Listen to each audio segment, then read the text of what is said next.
vacuum cleaner. That was a few weeks ago. I was at somebody's place and we spilled some stuff. I said, "Where's the vacuum cleaner?" They said, "Over there, we've got it." And it's an extraordinary product. I mean, it's one of the most amazing products compared to what the old vacuum cleaners brought out that I've ever come across. And if you hear Dyson talk about it, he said, all I did was solve people's problems. So look at your customer base, look at your segment and say, what problems do these people have? And how can I take them away? And particularly, how can I take the big ones away? Can I then Yes, ask you can. another question? Yeah. So you're not a fan of focus groups? But No, I'm not saying that, no. Oh, beg your pardon. I'm a big fan of focus. Steve Jobs was not a fan. He was not a fan, but he was not a fan not because the focus group was the wrong thing, it's because research companies tend to say to people, what do you want? Yes. And I don't, he said, you know, if I said to people, you know, what in your life do you want? Do you think they'd develop this? Do you think somebody would have, back in 1980, would have said, oh, what I want is a flat phone that's black that does this, that? He said they can't say it because they can't imagine it. You can't imagine what doesn't exist. He said, so say to people, what problems do you have with telecommunications? Oh, walking around the house with a short lead, and, you know, I'm missing phone calls, and, you know, the answer phone keeps breaking down. He isolated all those problems and said, what these people need is a smartphone. You know, so he developed. So I was just curious though, whether it was pre-purchase or post-purchase when you're identifying the problems. I think it's both. Both, okay. Right, you know, so it's pre-purchase, it's about saying to your market segment, what problems do you have? Sure. I'll solve them. Yes. Then when they leave your business, it's what problems did you have with our business? Yep. And then eliminate those problems. Problems are a wonderful thing. They really are a wonderful thing. You've got to identify them. And develop a solution that can deliver. And then the most important thing of all, deliver. What's the biggest problem with Myer? The biggest problem with Myer is they promise quality and deliver crap. That's their problem. If they said we're crap and they delivered crap, you'd live with it. Yeah. But they say they're something they're not. The West Australian claims to be a newspaper, and it's not. Deliver, and then repeat the cycle over and over. This job is never done. You've got to go over and over and over again. And all the great corporations, I think what Dyson's up to his 6th or 7th vacuum cleaner now. And now he's done wheelbarrows, hair dryers, I'm told, and all kinds of things. So the second rule, tell me when I'm talking too long and I'll shut up. Offer a great product with a competitive advantage. The centre of your marketing's got to be the product, and a great product has a competitive advantage. Now, to the last point. Forget about the competition and be obsessed with your customer. Australian businesses, and I've consulted with businesses all over Australia, are obsessed with their competitors. Now, it is important to know who they are, and it's important to know what their strengths and weaknesses are. But you should only ever be obsessed with something you can influence. You can't influence your competitors. You can't change what they're going to do. You know, what's that saying? God give me the strength to change those things I can change, the serenity to accept those things that I can't, and the wisdom to know the difference. You know, there are some things you can't change. You should focus on the things you can do something about. You can manage the information flow to your customers. You can manage what your customers think. You can manage your customers' experience. You can't do anything about your competitors. This is all about your customers. Remember, your customer owns your ass, to quote Mark Cuban.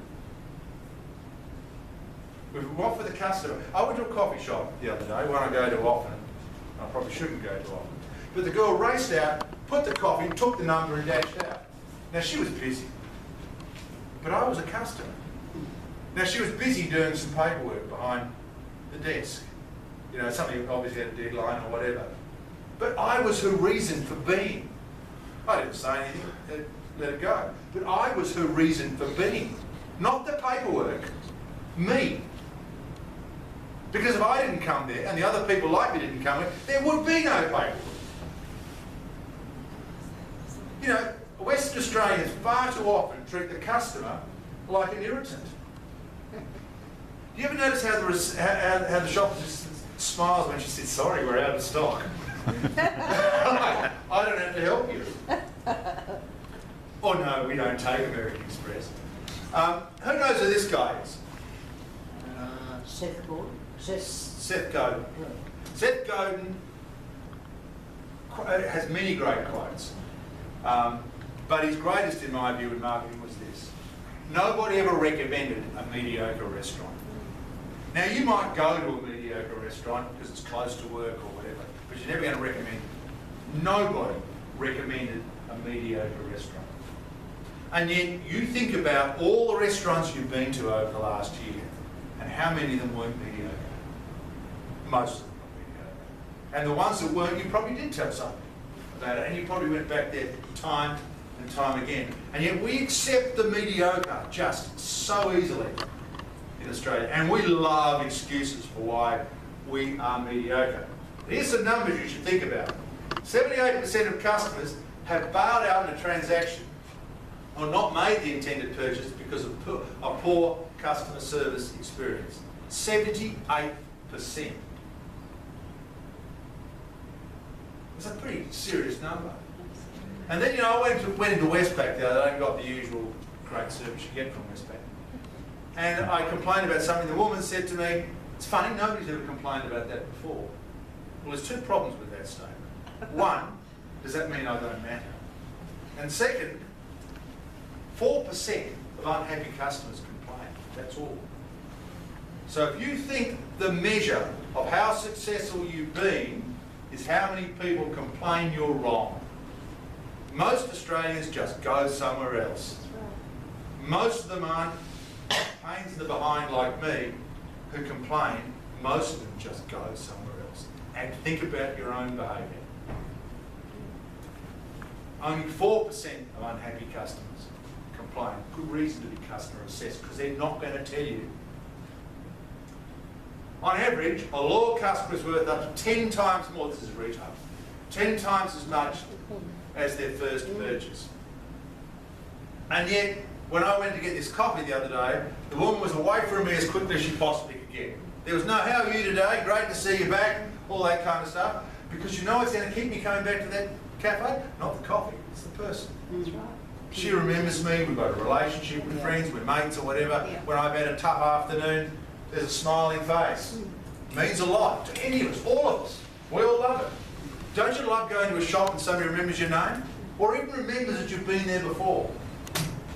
You love it. Human beings love connection. And yet, she didn't. I was an irritant. I was in the way, she was busy.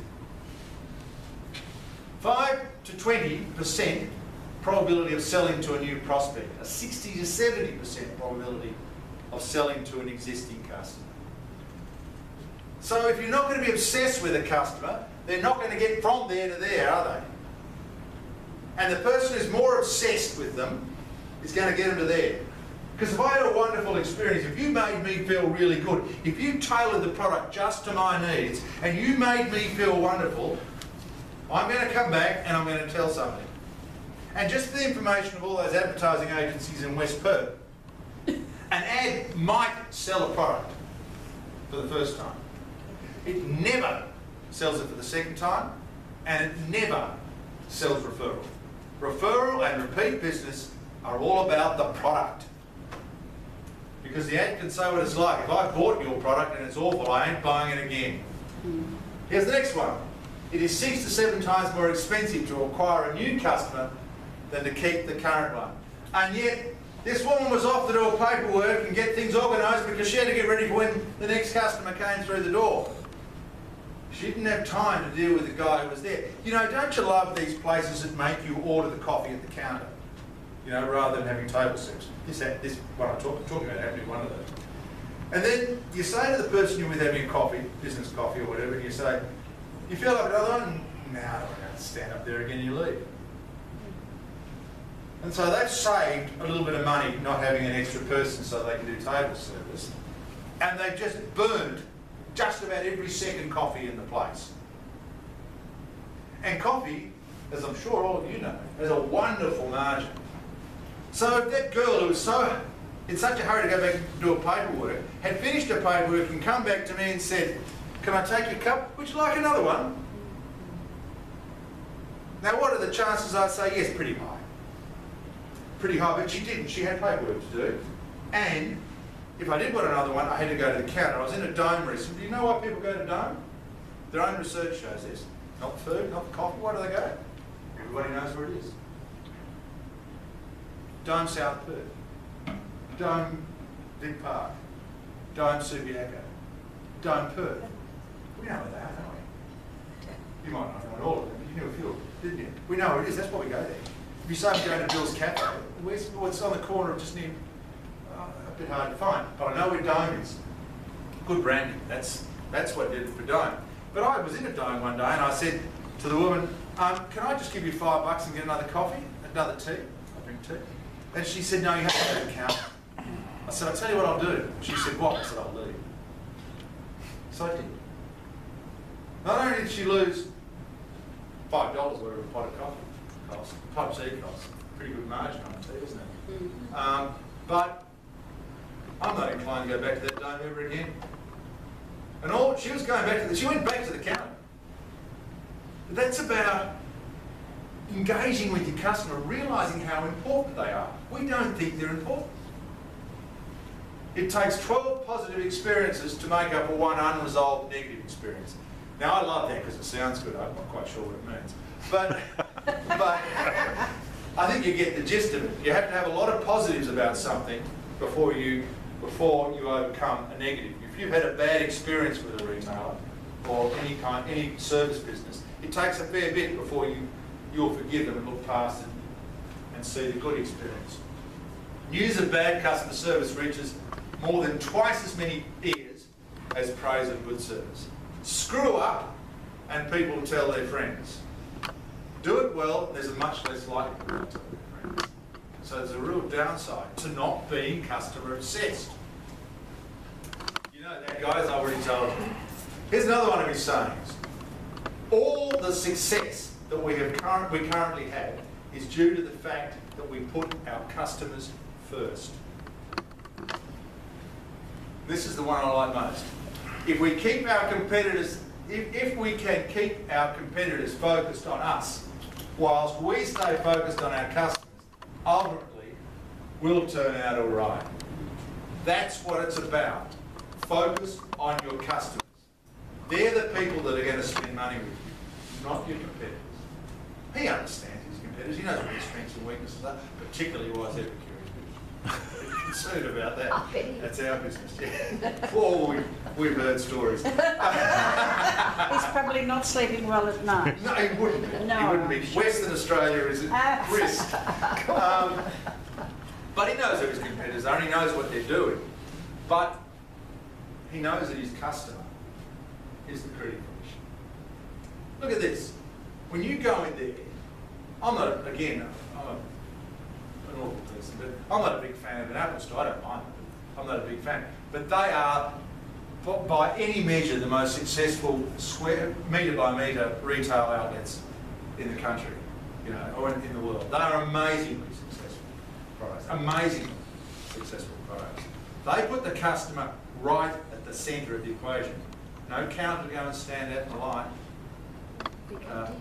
Do you ever notice they never ask for your business? They never ask for your money. Well, they ask for your money. They never ask for your business. They never say, can I wrap that up for you? Can I give that to you? Do you want to buy that? They never say, call it the Apple paradox.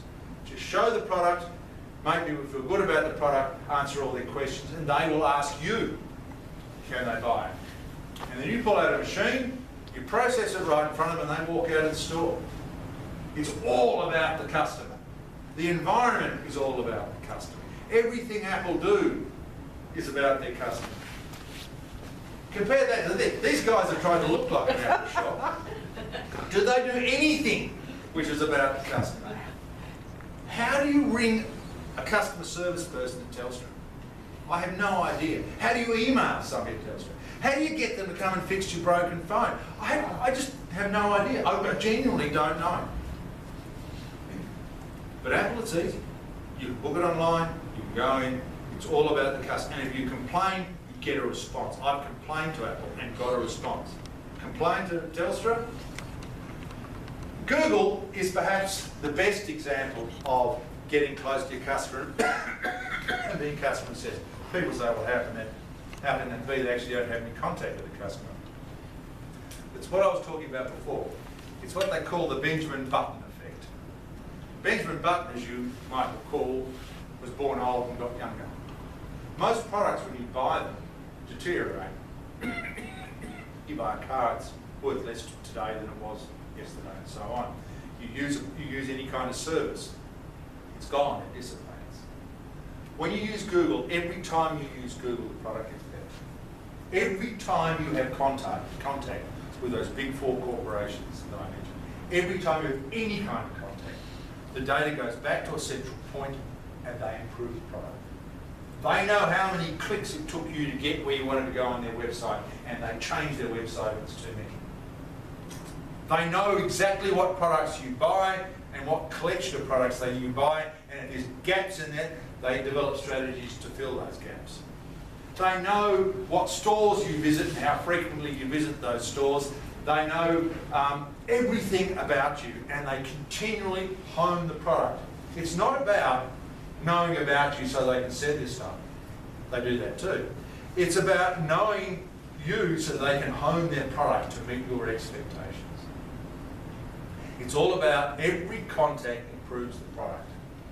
Now, how often do you have contact with a customer and go back and say, as a result of that contact, I'm going to make these 3 changes at the office or in the function centre or whatever your business happens to be. But that's what you should do. That's the thing that sets these 4 big corporations apart from the rest. They're Benjamin Button products. Every time you touch them, they get better. As I said before, you search on Google, it improves the quality of the algorithm. They learn from you all the time. They know that you are in charge. They have no illusions. The likes of Larry Page, they are in charge. They know you are in charge. And they don't mind that you're in charge. They leave you in charge, and they just suck all the knowledge out of you. Somebody said to me this morning, you are the product as far as they're concerned. Whereas what do the rest of us do? The customer will buy this product the way it is. You know, and we'll keep telling them to buy it until they buy it. They don't. Forget about the competition and be obsessed with your customer. Understand your customer better than anybody. 3 things then: create a brand and own a market. Offer a great product with a clear competitive advantage. Forget about the competition and be obsessed with your customer. I hope you got something out of it. Absolutely. Wow. Thank you, John. That was brilliant.